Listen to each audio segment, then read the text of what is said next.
fencing and spouses generally is not a great relationship builder. That applies to net fencing too, in my opinion.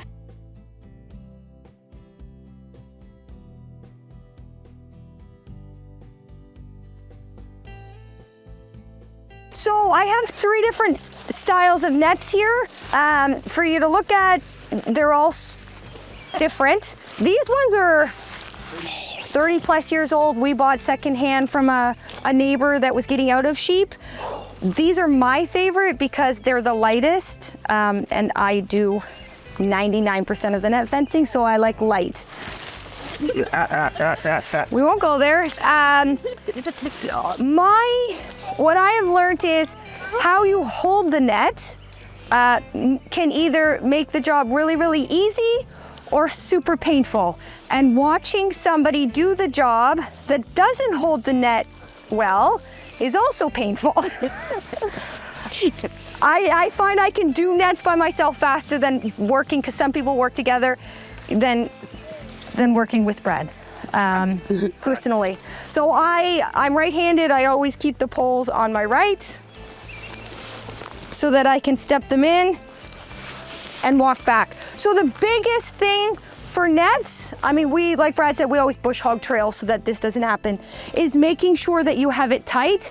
So when I'm starting a net, I actually will unroll it. I will set this down. I will go and I will tie that first post to wherever it needs to be tied. And then I start so that I have a tight point to start with. And I always use my foot and just pull on that stake before I push it in so that I can make sure the bottom strand, and it always looks loose until you get more up, but you want to make sure that bottom strand is tight when you're putting it in.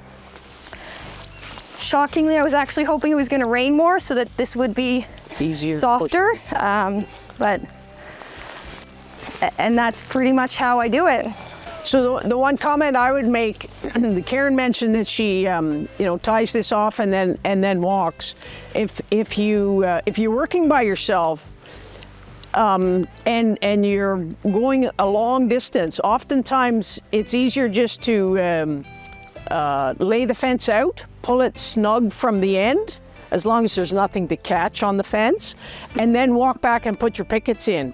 But I mean, the reality is all of us are doing what Karen's doing now. You're working by yourself and you're trying to save time, and it really doesn't matter that there's a little zig and a zag in the fence as long as the bottom is tight. Yeah, I mean, we don't get super finicky about that. If you're fencing through a divot, not so much a divot, but say you have a ditch or a pretty big hollow that you're fencing through, I find it's better to fence on a zigzag. Yep. So let's say that this is a ditch here, I would try and fence on a zigzag through the ditch just to keep the net low and there's no high points. Yep. I mean, if it's cattle, it's not the same, but if you've got sheep or lambs and the net's too high up, they'll just go under. So yeah, so these are old. You can't actually even buy these nets anymore because I was trying, because I really liked them. Now Anita's got another one. Yeah, I got 2 here. Either one is fine if you want to. Both from Premier.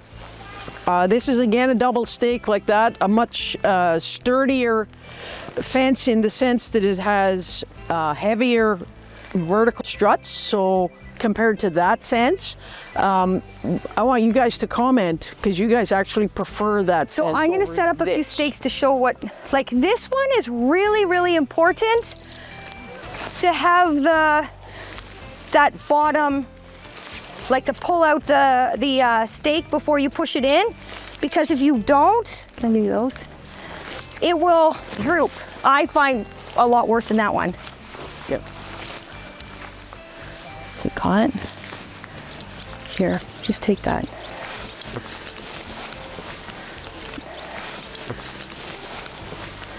So those vertical struts, you can see in that first section how they get droopy if you don't pull it really tight.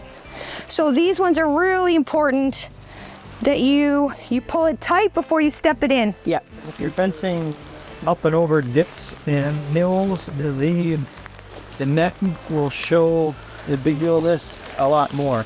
Yeah. Because of these vertical strips. Yeah. Like multi-celery with So this is, so we were just saying to Anita, we don't actually prefer these nets with the thicker uprights because we do find that they will droop. Like I said, until you have the whole net up tied, I find you don't get the same tension on it. It's hard to judge, but it will droop. With these, don't droop as bad, but now you can't really buy these. Much more visible though. They are much more visible. That is true. Yeah. But in 3 years, Pasture these nets over there, so if you look across there, you see the bars with one green bin and some smaller green bins. That's my parents' farm. That's where I was born and raised and grew up. That's where the 200 acres is. And we're done grazing. If all the neighbors' crops are off, I get permission. We'll actually just run the lambs home down the road to get over one big creek and then through crop residue.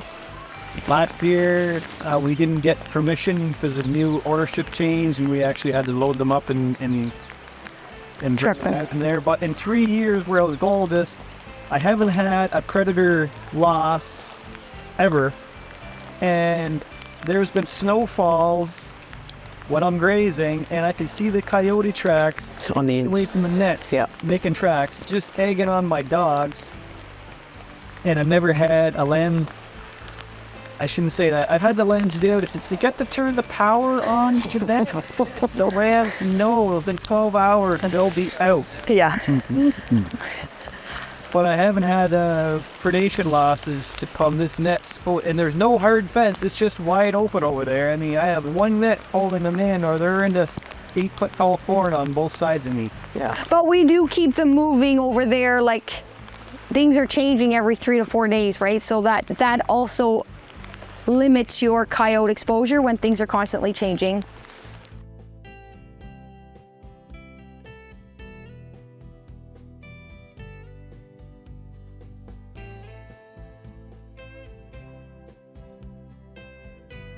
So these nets, we own 4 or 5 of them. We bought these when we first bought some nets, and Brad's always lived on the theory bigger is better till we bought these.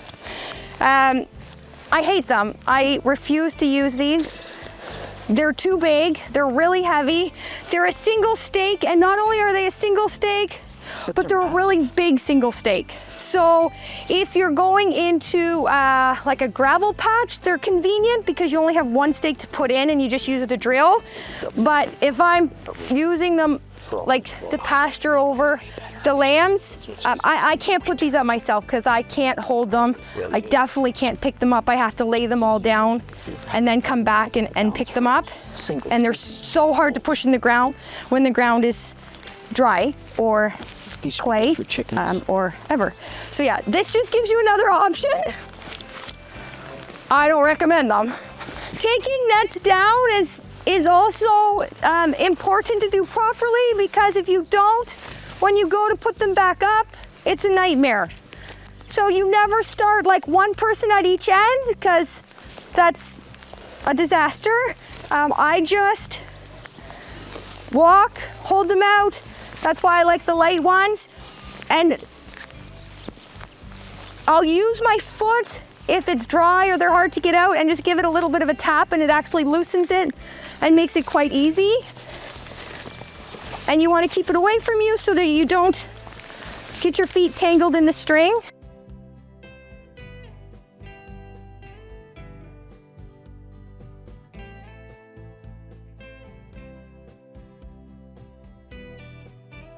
The same person that's picking them up puts them out. That's the best. That's honestly. Thank you. I wasn't sure how to say that nicely, but that is a very nice way of saying it. So it's your net. Yes. But for me, I always put the ends up so that I'm less likely to tangle this Yeah. into the net, Which is because the person undoing it and putting them up Yep. will be cursing you like you wouldn't believe. And when you're rolling, so I personally don't get too concerned about them being tight. I do. I do. But when I roll them, I don't, yeah, Brad gets anal about how tight they are. But I don't like my nets going down to the stakes. I like to tie them. So as Anita said, they stay away from the stakes because they will get tangled on the ends. And then when you go to unroll them, you got to untangle them. So I keep them laying flat on the ground so that net doesn't come through. Brad doesn't like to bend over, so he lifts the end up and does them standing, but then they sometimes get tangled on the stakes, which isn't always the end of the world, but Close. that's why we do it alone. And, you know, I'm sure most of you could probably agree, fencing and spouses generally is not a great relationship builder. That applies to net fencing too, in my opinion. That's about the demo. Well, and some people do that. I think Brian used to do that, didn't he? Yeah. Which? Roll the posts in. And that would cause a lot of tangling. You just did it means no tangle. Yeah. Yeah. Rolling the loose end of the net up into the hole. Yes. The hole. Yeah. Yeah.